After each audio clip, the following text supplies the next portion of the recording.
క్రీస్తునందు ప్రియమైనటువంటి దేవుని జనాంగం అంతటికి ఉదయకాల శుభావందనాలు. దేవుని నామానికి స్తోత్రాలు. దేవుని నా మహిమార్థమై దినముల అద్భుతమైనటువంటి రీతిలో దేవుడు 21 రోజుల ఛాలెంజ్ లో 8 దినములో దేవుడు మహిమకరంగా నడిపించాడు. 9వ దినమందున మిమ్మల్ని ప్రోత్సహించాలని ఇష్టపడుతున్నాను. మీ దైనందినటువంటి జీవితంలో ఎంతమంది దేవునికి సమయం ఇస్తున్నారు, ఎంతమంది దేవుని సన్నిధిగా ప్రార్థనాపూర్వకంగా గడుపుతున్నారో నాకైతే తెలియకపోవచ్చు. కానీ నాయకునిగా మిమ్మల్ని ప్రభు నామం పేరిట ప్రోత్సహించడం, మరల మీకు తెలియపరచడం, మరల మిమ్మల్ని ప్రోత్సహించడం, మరల మిమ్మల్ని హెచ్చరించడం, దట్స్ మై రెస్పాన్సిబిలిటీ. దేవుడు నాకు ఇచ్చినటువంటి బాధ్యత. సో ఈ బాధ్యత విషయంలో నేను ఎక్కడ కూడా లోపం లేనటువంటి వాడికి ఉండాలని తెలియపరుస్తూ మరలా మిమ్మల్ని హెచ్చరిస్తా ఉన్నాను. మీరందరూ కూడా దేవునిలో ఎదగాలి. శరీర సంబంధమైనటువంటి ఏది కూడా మీకు దేవునికి మీకు మధ్య ఒక అడ్డంగా ఉండకూడదు. నా మటుకు నేను, మీ మటుకు మీరు, మనందరి జీవితాల్లో ఏ శరీర సంబంధమైనటువంటి కోరికలు మన జీవితాల్లో ఒక అడ్డంగా మారకూడదు అనేటువంటిది నా ముఖ్యమైనటువంటి ప్రార్థన. మన అతిశయం ఏమైనా ఉందంటే దేవుడై ఉండాలి. మన ఆధారం ఏమైనా ఉందంటే దేవుడై ఉండాలి. అందుకనే మరలా మిమ్మల్ని ప్రోత్సహిస్తున్నాను. దేవుని వాక్యానుసారంగా మీ జీవితాలు ఎదగాలి, జీవితాలు ఉండాలి అన్నటువంటిది నా ప్రార్థనగా ఉంది. ఉదయ కలశంలో ఒక్క మాట చెప్తాను. కీర్తన 21 కీర్తన అద్భుతమైనటువంటి కీర్తన అది. అయితే అందులో 7వ వచనం ఒకసారి మనం జాగ్రత్తగా గమనించినట్లయితే ఈ విధంగా ఉంటుంది.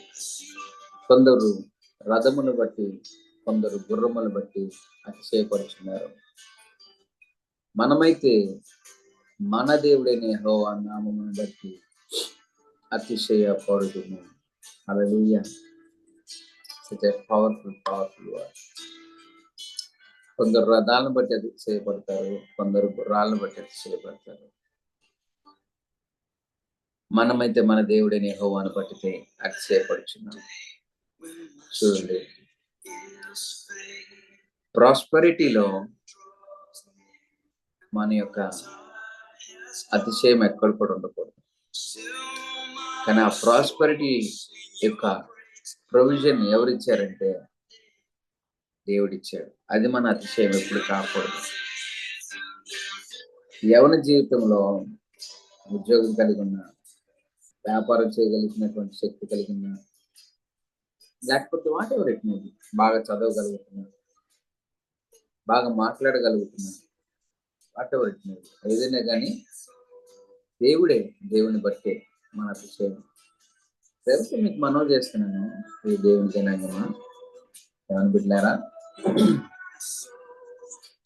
ఇశ్రాయేల్ ప్రజల్ని విడిపించి దేవుడు నడిపిస్తా ఉన్నప్పుడు ఐగుప్తు వాళ్ళు ఇశ్రాయేల్ని మళ్ళా వెనక్కి తరమడానికి రథాలు తీసుకుని రాజు అనుకున్నాడు, ఈ రథాలతో నేను గుర్రాలను వేసుకొని వెళ్తే, గుర్రాలను వేసుకొని రథాల మీద మనుషుల్ని తీసుకొని వెళ్తే, వెళ్ళిపోయినటువంటి వారందరినీ కూడా నేను మరలా బానిసలుగా తీసుకొని వస్తాను. వారు ఎక్కడున్నా కానీ వాళ్ళని పట్టుకొని వస్తాను. ఐ కెన్ చేస్ them, I can catch them, I can bring them back అని అనుకున్నాడు. అది తన అతిశయం.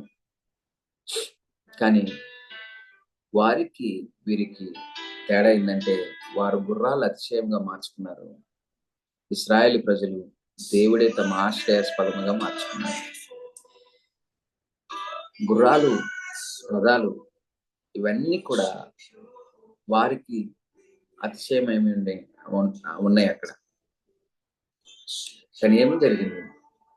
అవన్నీ కూడా నీట మునిగిని. దేవుని కలిగినటువంటి ప్రజలు మాత్రం నీటిలో నుండి నీటి మధ్య గుండా దాటి బయటకు వచ్చారు. మీకు అర్థమవుతుందా? అవి మనకి ఎప్పుడు అతిశయం కాకూడదు. మనకున్నటువంటి సౌకర్యం, సౌలభ్యత ఏదైనా, మన ఇల్లు, ఆస్తి పాస్తులు, మన తల్లిదండ్రులు సంపాదించింది, మనం సంపాదిస్తుంది, నెవర్, ఇవన్నీ కూడా మనకు అతిశయంగా మారకూడదు. వీటన్నిటికీ ముఖ్య కారణమైనటువంటి దేవుడు మాత్రమే అతిశయంగా మార్చబడాలి. ఎప్పుడైతే దేవుడు మన అతిశయంగా ఉంటాడో అవన్నీ కూడా మన వెనక వస్తాయి. అయితే ఇక్కడ ఉన్నటువంటి శ్రేష్టమైనటువంటి మాట మరొకసారి చెప్పనా? కొందరు రథాలను బట్టి, కొందరు గుర్రాలను బట్టి, ఇట్ సేస్ లైక్ వారి యొక్క ప్రొవిజన్ బట్టి, లేకపోతే వారు కలిగినటువంటి ఆస్తి పాస్తులను బట్టి, లేకపోతే వారికి కలిగినటువంటి ఉద్యోగ బాధ్యతలను బట్టి, వారికి ఉన్నటువంటి వాట్ ఎవర్ నువ్వు గవర్నమెంట్ ఎంప్లాయ్ అయినా, నువ్వు సెంట్రల్ గవర్నమెంట్ ఎంప్లాయ్ అయినా, నువ్వు ప్రైవేట్ ఎంప్లాయ్ అయినా, నువ్వు సాఫ్ట్వేర్ అయినా, లేకపోతే నువ్వు ఒక ఎడ్యుకేషన్ ఉన్నటువంటి వ్యక్తి అయినా, నీ వెనక ఆస్తి పాస్తులు ఉన్నా, what ever it may B, మన అతిశయం అది కాదు. కానీ మన అతిశయం దేవుడై ఉండాలి. దేవుడే మన అతిశయం ఉండాలి. దేవుడు మన అతిశయంగా ఉంటాయి. అవన్నీ కూడా మన జీవితంలో ఉంటాయి. అదే కలశంలో ప్రేమతో మనం చేస్తున్నాం. నీ జీవితంలో, నా జీవితం, మనం కలిగిన ప్రతి దాన్ని బట్టి దేవుని ఆరాధించేటువంటి వారు ఉన్నారు. కానీ దాన్ని బట్టి అతిశయపడకూడదు.